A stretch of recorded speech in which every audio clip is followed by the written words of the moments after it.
নমস্কার বন্ধুরা, প্রিয়াঙ্কার পাকশালাতে সবাইকে স্বাগত। আজকে আমি আপনাদের সাথে শেয়ার করব যে কোনো উপোসের দিনের জন্য সম্পূর্ণ নিরামিষ আচারি দম আলু রেসিপি বা আলু আচারির রেসিপি। লুচি পরোটার সাথে তো ভালো লাগবেই, এছাড়া আপনারা ভাতের সাথেও কিন্তু অবশ্যই খেতে পারেন। যে কোনো নিরামিষ দিনে আপনারা এই রেসিপিটি ট্রাই করে দেখতে পারেন।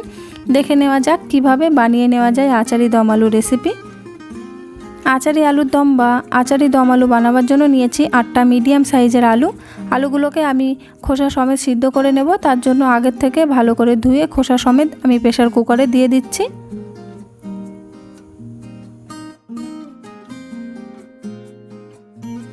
তারপর দিয়ে দিচ্ছি বেশ কিছুটা পরিমাণে জল, আর দিয়ে দেবো 1 চা চামচ পরিমাণে লবণ। লবণটাকে দিয়েও ভালো করে মিশিয়ে দেব। প্রেসার কুকারের ঢাকনা বন্ধ করে 2টো সিটি দিয়ে আমি আলুটাকে সিদ্ধ করে নেব। লবণ দিয়ে যদি আলু সিদ্ধ করে নেওয়া হয় তাহলে আলুর মধ্যে লবণটা ভালো মতো ঢুকে যায়। ফোড়নের জন্য আমি কিছু মশলা আগে থেকে রেডি করে নিচ্ছি।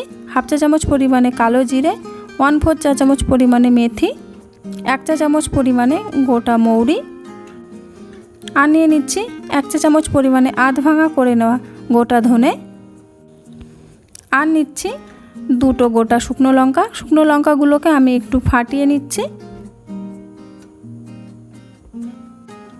ফোড়নের জন্য মশলা আলাদাভাবে রেডি হয়ে গেল।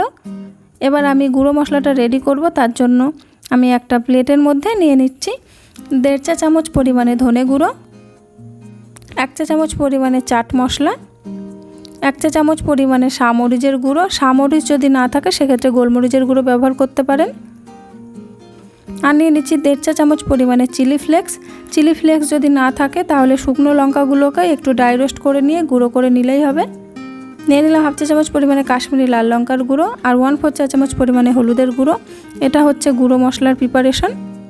গুঁড়ো মশলাটাকে সাইডে রেখে আমি নিয়েছি 3টে ছোট সাইজের টমেটো। যদি বড় সাইজের হয় তাহলে আপনারা 2টো ব্যবহার করবেন। টমেটোগুলোকে আমি টুকরো করে একটা মিক্সিং জারের মধ্যে নিয়ে নিচ্ছি। আর নিয়ে নিচ্ছি 2 ইঞ্চি আমাদা। টমেটো আর আমাদার মিহি পেস্ট তৈরি করে নেব। মিহি পেস্ট তৈরি হয়ে গেছে, মশলাটাকে রেখে দিচ্ছি। অপরদিকে আলুগুলোও আমার সিদ্ধ করে ঠান্ডা করে নেওয়া হয়ে গেছে। এবারে একটা ছুরির সাহায্যে আমি আলুর খোসাগুলোকে ছাড়িয়ে নিচ্ছি। আর প্রত্যেকটা আলুর খোসা ছাড়িয়ে নেওয়ার পর মাঝখান থেকে অর্ধেক করে নেব।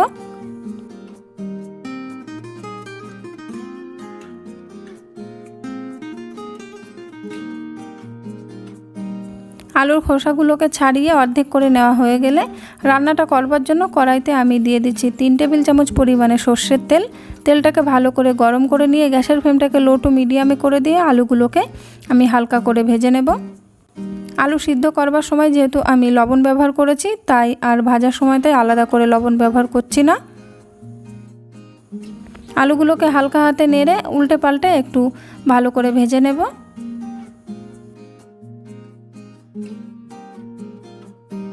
আলুগুলো ভাজা হয়ে গেছে, তুলে একটা প্লেটের মধ্যে রেখে দিচ্ছি। ওই একই তেলের মধ্যে দিয়ে দিচ্ছি ফোড়নের যে মশলাটা রেডি করেছিলাম সেটা। যদি আপনাদের তেলের পরিমাণটা কম বলে মনে হয় তাহলে আপনারা আরও একটু তেল ব্যবহার করতেই পারেন। 30 থেকে 40 সেকেন্ড ফোড়নটাকে ভালো করে ভেজে নেব। ফোড়ন থেকে যখন সুন্দর গন্ধ বেরোতে শুরু করবে তখন এর মধ্যে দিয়ে দিলাম আমাদা আর টমেটোর পেস্ট। এবারে লো টু মিডিয়াম ফ্লেমে ভালো করে মশলাটাকে কষিয়ে নিতে হবে। মিনিট 4 সময় ধরে টমেটোটা ভালো করে কষিয়ে নেওয়া হয়ে গেলে এবারে এর মধ্যে দিয়ে দিচ্ছি যে গুঁড়ো মশলাটা একটা প্লেটের মধ্যে রেডি করে রেখেছিলাম সেটা।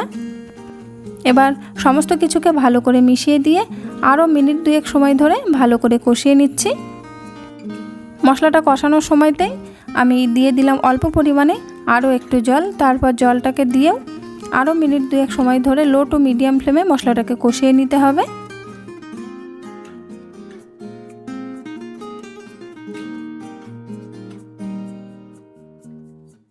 মশলাটা কষানো হয়ে গেলে দিয়ে দিচ্ছি 1/4 চা চামচ পরিমাণে হিং।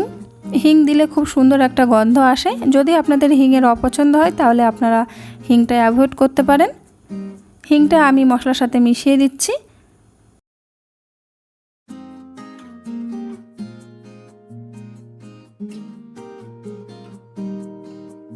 হিংটা খুব ভালো করে মশলার সাথে মিশিয়ে নেওয়া হয়ে গেলে এর মধ্যে দিয়ে দিলাম 3/4 কাপ পরিমাণে ফেটিয়ে নেওয়া টক দই।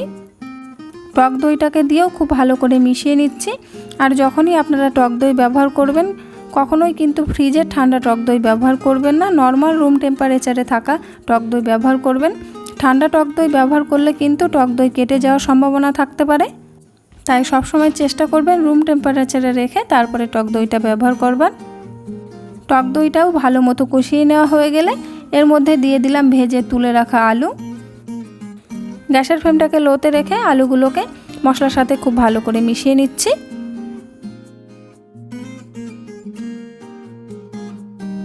মশলাটা ভালো মতো মিশিয়ে নেওয়া হয়ে গেলে দিয়ে দিলাম স্বাদ অনুযায়ী লবণ, আর দিয়ে দিচ্ছি খুব সামান্য পরিমাণে একটু জল। যদি আপনাদের গ্রেভির একটু প্রয়োজন হয় তাহলে আরও একটু জল দিতে পারেন। জলটাকে দিয়েও ভালো করে মিশিয়ে নিচ্ছি।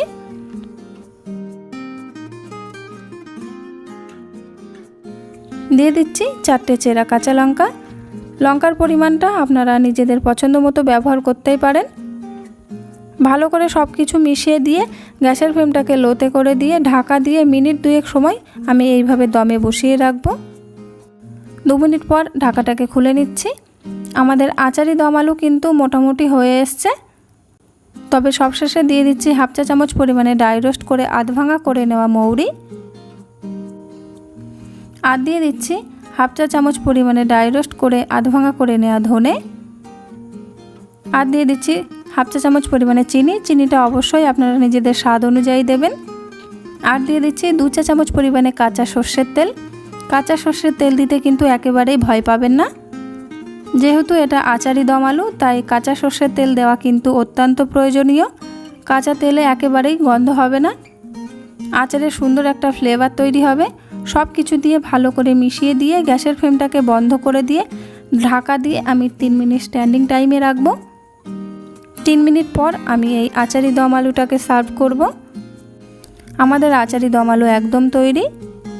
যে কোনো পুজোর দিনে লুচি পরোটার সাথে তো খেতেই পারেন, আবার আপনারা সকালের জলখাবারে বা দুপুরে এই আচারি দম আলু অনায়াসে সার্ভ করতে পারেন।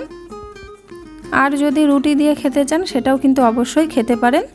আমার আজকের এই আচারি দমের আলু রেসিপি আপনাদের কাছে কেমন লাগলো অবশ্যই জানাবেন। যদি ভালো লেগে থাকে তাহলে আপনারাও বাড়িতে এই রকমভাবে অবশ্যই একবার ট্রাই করে দেখতে পারেন। আশা করি আপনাদের সকলেরই ভীষণই ভালো লাগবে। আমার চ্যানেলে নতুন বন্ধু হয়ে থাকলে চ্যানেলটিকে সাবস্ক্রাইব করে নেওয়ার অনুরোধ রইল। পাশে থাকা বেল আইকনটা অবশ্যই প্রেস করে দেবেন, কারণ আমি চ্যানেলে যখনই কোনো নতুন রেসিপি শেয়ার করব নোটিফিকেশন আপনাদের কাছে পৌঁছে যাবে। আমার আজকের রেসিপি এই পর্যন্তই, আবার হাজির হয়ে যাব নতুন কোনো রেসিপি নিয়ে। সকলেই ভালো থাকবেন, সুস্থ থাকবেন। ধন্যবাদ।